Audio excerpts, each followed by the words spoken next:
حضرت قاری محمد عاقل کے ایما پر اور حضرت قاری سمیر صاحب دامت برکات کی معلوموں کی محبتوں پر ہوئی ہے.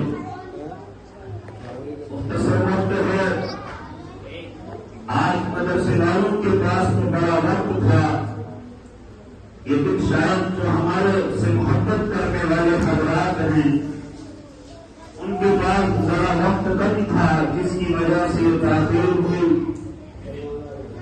ہمارے طلبا طالبات پوری مکمل تیاریوں کے ساتھ، بڑی کاوشوں اور محنتوں کے ساتھ منتظر رہے کہ کب ہمارے مہمان آئیں گے اور کب ہماری حوصلہ افزائی کریں گے اور ہم آگے بڑھنے کے راستے دیکھیں گے.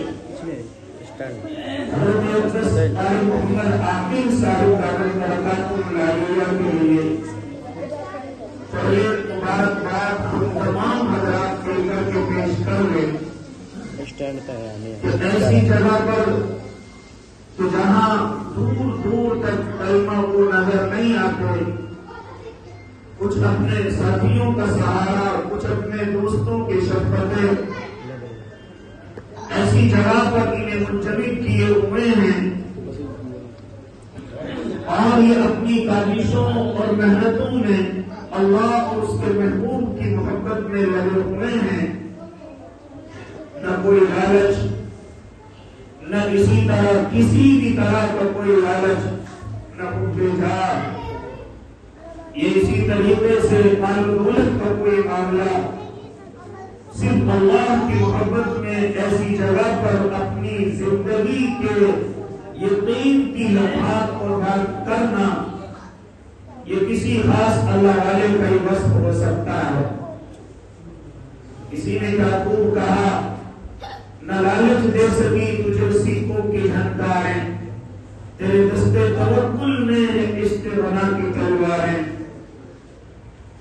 قابل مبارکباد ہے حضرت قاری صاحب کہ ایسی جگہ پر محنت کر رہے ہیں. میں تو یہاں بھی اور اپنی جگہ جا کر کے انشاءاللہ دعا کروں گا اللہ حضرت قاری صاحب کی حفاظت بھی فرمائے اور اللہ ان کے عزائم کو، جو بھی ان معصوم طلبا کے تعلق سے ان کے عزائم ہیں، اللہ ان کو کامل اور مکمل فرمائے.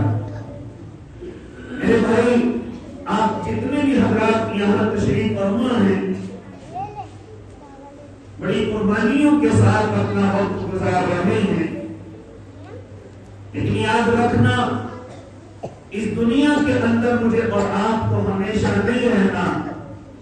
چاہے اس دنیا میں انسان کہیں بھی اپنا وقت گزارے، کیسی خوشحال زندگی گزارے، خوشیوں سے بھری ہوئی ہو یا غموں سے لگی ہوئی ہو، کیسی بھی زندگی ہو، ایک دن مجھے اور آپ کو زندگی کو چھوڑنا ہے. یہ زندگی ایک نہیں کہ مجھے اور آپ کو الوداع کہنے والی ہو. لیکن یاد رکھنا، اس زمین سے جانے کے بعد کا بعد میں پہلے یہاں رہ کر کے ہمیں سوچنا ہے کہ ہمیں اگر اس زمین کے بعد والی زندگی خوشحال طریقے سے گزارنی ہے، جو اصل زندگی ہے، جو اصل میرا اور آپ کا مقصد ہے، وہ جب تک میں اور آپ اس دنیا کی زندگی کو صحیح نہیں کریں گے تو یاد رکھنا وہ زندگی بھی میری اور آپ کے درست نہیں ہوگی. اگر میں اور آپ اس زمین پر رہ کر کے آنے والی زندگی کی محنت کریں گے اور آنے والے وقت کی محنت کریں گے تو یاد رکھنا تبھی وہ وقت خوشحال ہو سکتا ہے. اور اس کے لیے سب سے بڑی چیز، میں اور آپ اپنی تربیت کریں، میں اور آپ اپنے اللہ سے جڑ کر کے رہیں، میں اور آپ اپنے اللہ اس کے محبوب کے مطابق زندگی کو گزاریں. جس طریقے سے وہ زندگی ہوگی اسی طریقے سے یاد رکھنا ہماری آنے والی زندگی بھی اللہ اسی طریقے سے اچھی کر دے گا. خاص طور سے وقت کم ہے، مجھے اور آپ کو اپنی اولادوں کے بارے میں اور زیادہ فکر کرنی ہے، اپنی ان معصوم نسلوں کے بارے میں، کیونکہ میں نے اپنے علماء سے سنا ہے کہ لوگوں، یہ اولادیں بڑی قیمتی دولت ہیں، یہ اولادیں بڑی قیمتی نعمت ہیں، یہ اولادیں عزت اور ذلت کا بھی ذریعہ ہیں. یہ اولادیں ایک طرف اللہ نے ان کو نعمت بھی کہا ہے اور دوسری طرف میرے اللہ نے ان کو فتنہ بھی کہا ہے. یاد رکھنا ان اولادوں کی طرف سے میں اور آپ اپنی آنکھیں اتنی بند نہیں کر سکتے جیسی بند کر کے ہم زندگی گزار رہے ہیں. مجھے اور آپ کو ان اولادوں کی فکر کرنی ہے. اگر اس اولاد کو نعمت ہی رہنے دینا ہے تو ان اولادوں کے سینوں میں اور ان اولادوں کے دلوں میں مجھے اور آپ کو اللہ اس کے محبوب کی محبت کو پیوست کرنا پڑے گا. ورنہ اولاد کب فتنہ ہو جائے اس کی بھی کوئی گارنٹی نہیں. یہ اولاد کب میری اولاد کی ذلت کا ذریعہ بن جائے، خالی اس دنیا میں نہیں بلکہ قیامت کے میدان میں بھی. یہ اولاد ایک طرف اگر عزت کا ذریعہ بن سکتی ہے تو دوسری طرف ذلت کا بھی ذریعہ کل قیامت کے میدان میں بن سکتی ہے. لیکن میں اور آپ اپنی اولادوں کے لیے صرف دنیا تک سوچتے ہیں کہ کسی طرح میری اولاد کی دنیا صحیح ہو جائے، کاروبار ٹھیک ہو جائے، ڈگریاں اس کو مل جائیں، نوکریاں اس کو مل جائیں.